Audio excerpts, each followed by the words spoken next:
Hey, it's Amanda, and you are watching a segment from 100 videos in 100 days. This started out as a challenge to myself to prove that freedom can come from authenticity and vulnerability, and that life doesn't have to be perfect or look perfect, it doesn't have to feel perfect to be valuable, to really be valuable. And that you don't have to wait to share your gifts till it all looks a certain way. And this is also about what the cost is of waiting to share your gifts. I didn't have a YouTube channel before this. I never did a video of myself. I didn't even like to see myself in camera. So am I scared every time I do this? Yes. But I'm here. I'm showing up because I'm committed to this conversation about freedom. And the freer I get, I believe the freer you will get. So I invite you to participate as you can. There's no editing here. I get one take. So if it all goes to hell, you go with me.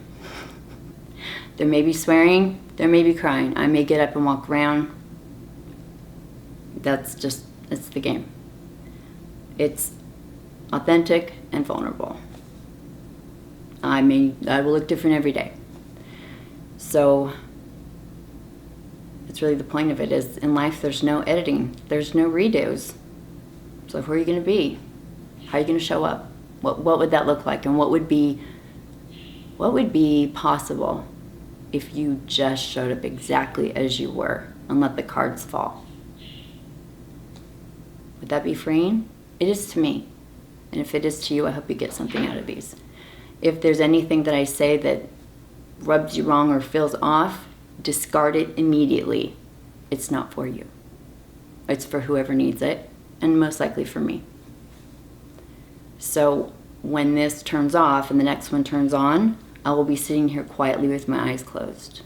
You're not walking into any special session that you're not supposed to see. Everything's transparent here. So I started this to have context in the beginning because I can see people are jumping in the middle of the series, and I just want to make sure everyone feels included. So I will see you soon.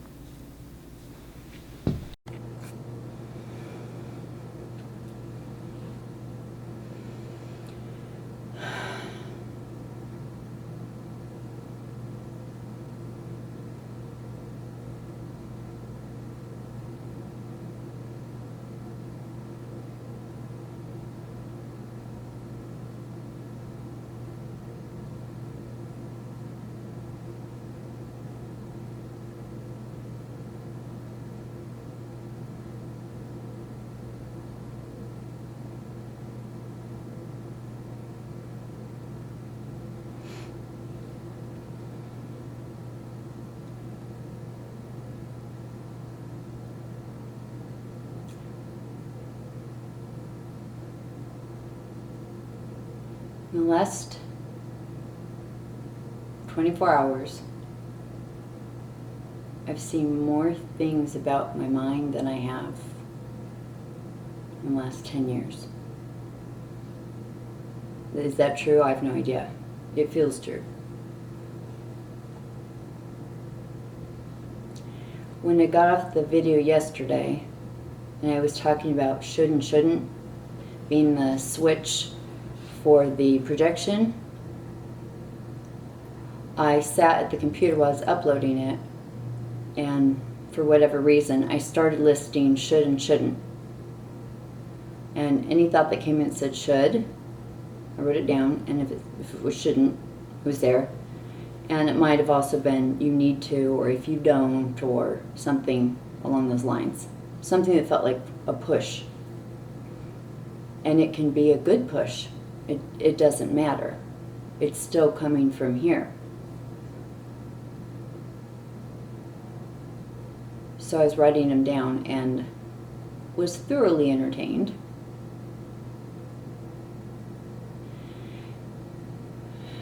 And I think you can feel when it's a push because you feel that grab in your stomach if you're paying attention. So that's what I've been doing the last 24 hours or however long, is paying attention like I've never paid attention. I've found access in a way I've never, ever found before.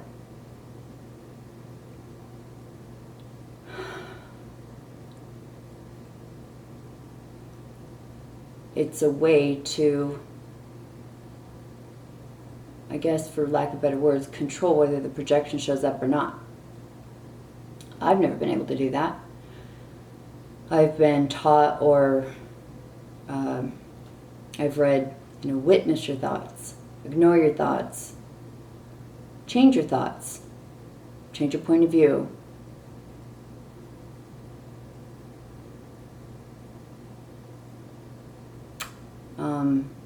Fall beneath your thoughts, fall behind your thoughts, chase them off.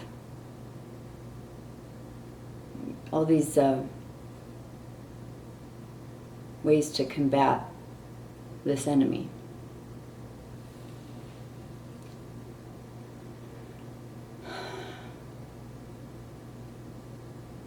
But what has always confused me is why, in general, we're taught to think of it as an enemy.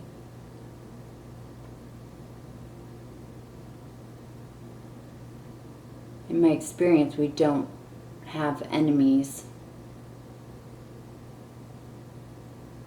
They end up being people that teach us a lesson for our own good.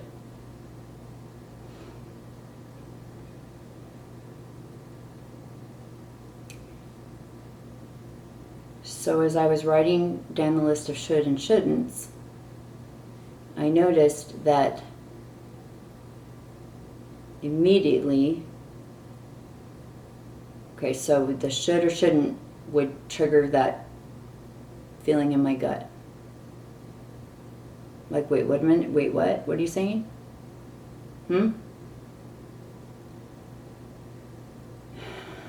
So how I'm experiencing it is like if a little kid comes up and you're on the phone and you're distracted, which that's how we are in life. We're watching the movie in our head. We're busy doing things. And so let's say a toddler comes up and asks you a question. Mom, can I go light matches in the garage? Sure, honey, whatever. Just go. Okay. Goes out in the garage. And then when you go out there and there's a fire, you're just like, what the hell are you doing? And you're screaming, you're confused. And it's only when you're not paying attention to what the toddler is asking that's actually an issue. If you were present, you could have given an accurate yes or no. When you're not present and you're letting the mind operate, you don't give accurate yeses or nos. If a teenager or a child comes up and says, I want to go over to so-and-so's house, or I want to do this project, when you're paying attention, lots of times you'll ask, why? Or how will that work? Or what's the plan? Or maybe you'll ask, because. And so what I've seen is the should and the shouldn't, and all the variations are it switches on. And if you're not paying attention, it will run. Period. And as I've said, it could be a great idea. It's irrelevant. You should start this company. You should text them, tell me you love them. You should send that funny image. You should, or you shouldn't, or... And then we agree when we're not paying attention. Yeah, that's a great idea. And you're off and running. You're hyped up, you're excited. Well, that's really no different than a teenager asking to go hang out with someone that's seems like a nice person. And if you don't inquire, it could end up in trouble, and in general, that's trouble for you. So whether it's good or bad is irrelevant. If there's a should or a push in there, stop and ask, because? Why this is so keenly important, or what I'm seeing, is that we treat the mind and the ego like it's the enemy and to shut it off. That is very little different than letting a toddler run amok. If you ignore a toddler, they'll keep screaming. They may cause damage to make you wake up and pay attention. And sometimes they'll go away and they'll quiet down, and it's usually not for long. And throughout these videos, I've talked about granting being, and whether or not the mind is being. It's a function of the being, the process of being here, being human. When you say because, it is an invite for the ego to share with you. And what better information can come from someone that you think is out to get you? They'll spill the goods because they can't not. The ego's too big. So maybe not, enemies in life. But the ego is full of ego. It wants to tell you what it's up to. It can't help itself. That is your access to everything straight across the board with your mind.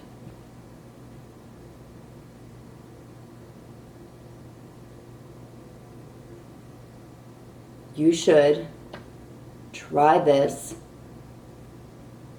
If you don't, thought inserted. If you don't text him back,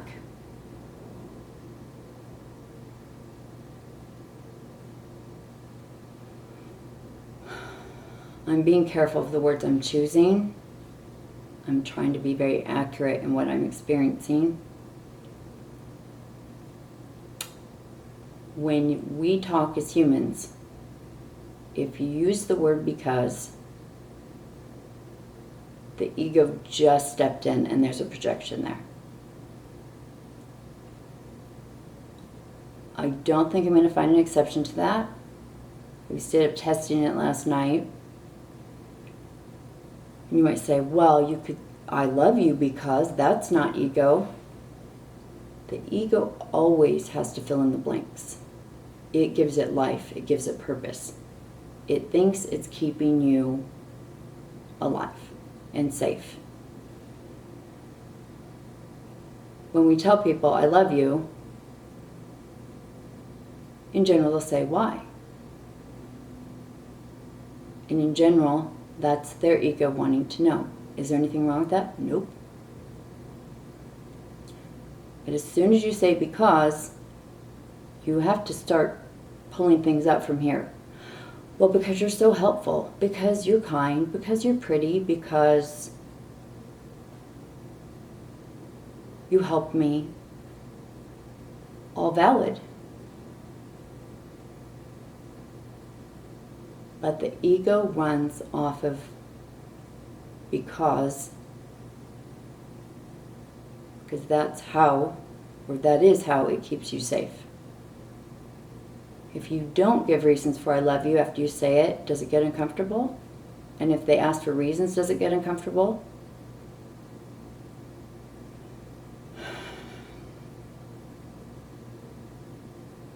Reasons give people comfort. Reasons are important to the ego. It keeps it look like it knows stuff.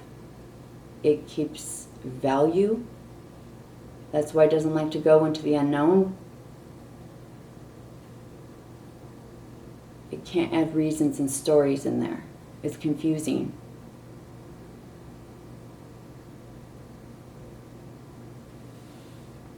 So as I've heard should, shouldn't, this stuff, immediately I say because. So I'll give you 2 quick examples. When I was writing yesterday, I thought, there's so much information here. It's truly like the toddler's giving you its plans of destruction before it gets started. You know what you're dealing with. You can see the toddler isn't you. And you actually can know its intentions and why it wants to do what it wants to do. Sometimes someone will ask, a child will say, can I do this? And your initial reaction is no. And once they say because, and they tell their story, you might say, oh, okay, well then sure. So ask the information from the thing that's operating you. When I was doing the should and shouldn'ts, I thought, I want to do this all day tomorrow, and I want to say it out loud. And I have been saying them out loud. And then I add because immediately. And so I thought, I'm going to do this all day tomorrow. This is amazing. I can't believe what I'm saying. And then immediately, you shouldn't do that. Because I showed a picture of my daughter here downstairs. She's not here. That was a picture. She's going to come over today and bake something for her dad. So I saw a picture of my daughter, and I saw the downstairs, and in the movie, I'm downstairs. And so I kept asking, because? Well, because if you keep saying those things out loud, she will be so annoyed. She will roll her eyes. She's going to sigh. She's going to be irritated. She's going to say she's irritated, that you're so irritating, that she can't stand that you're saying those things. So annoying. So I'm seeing all this, I'm hearing all this. Then it says, then you're going to feel flushed. There's adrenaline going to be there. You're going to feel stress. You're going to think about what you should and shouldn't say. Will this make her mad? If I say this, will she leave? Will she like me? How will this go? I want to sound smart. I want to sound loving. I want to sound intelligent. I want to sound like I know what I'm doing. But I want to stand my ground.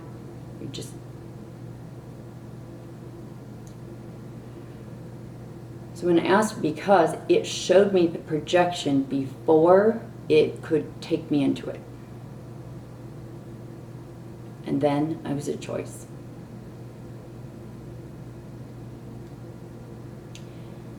And the other example is that, well, I have tons now.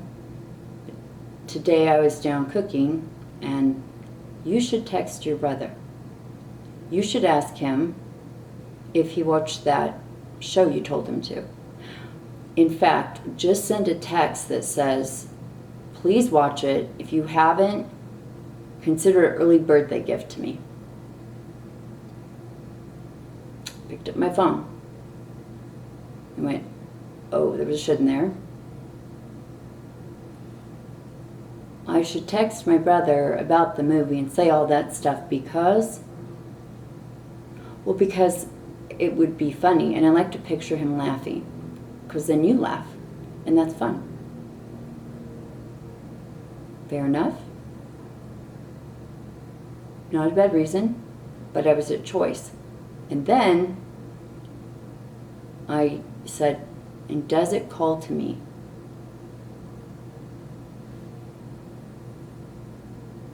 No. Came back, well, but I mean, you still should. Because? Well, because I mean, he would like you more if you were funny and it was a nice thing to do. Motive and even the goodness is my job to like me. No one else. There's manipulation in there. And there's a huge disconnect in your heart and your mind all the time when you don't ask because and find out if it calls to you after the reply is given. So I get all this stuff, and then I will ask, and does it call to me? and I feel down in my gut, and it's a yes or a no. And if I can't figure out why, but I don't hear anything, then I'll pick one. And my soul's got that covered. I feel like there's a lot in there, so I'm just going to leave it at that. I'm writing now tons still, and there's way more in here.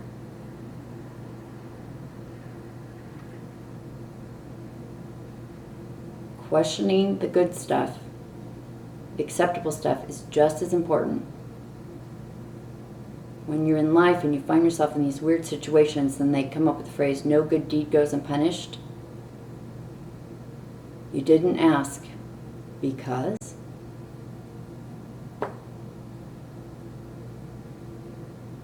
look, let me know what you see, or don't.